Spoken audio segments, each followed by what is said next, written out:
Assalamualaikum warahmatullahi wabarakatuh. Pada video ini saya akan membahas tentang Taman Prasejarah Leang-Leang yang terletak di Kabupaten Maros, Sulawesi Selatan.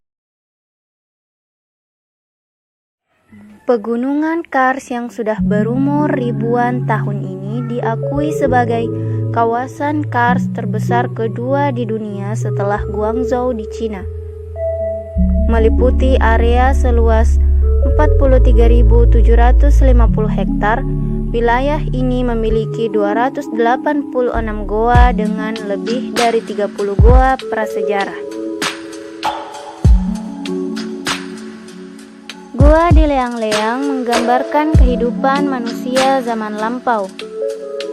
Lukisan telapak tangan serta lukisan hewan yang terpampang di dinding-dinding goa serta beragam artefak menjadi bukti kehadiran manusia prasejarah di daerah ini.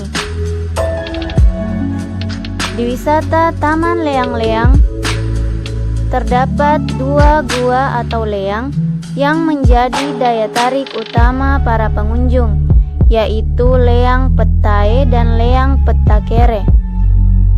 Hal yang menarik dari tempat ini adalah adanya lukisan-lukisan dinding pada goa-goa di Leang-Leang.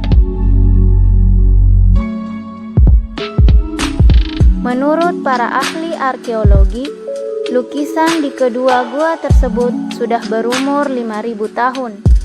Mereka juga menduga goa di Leang-Leang telah dihuni sejak 8.000 sampai 3.000 sebelum Masehi.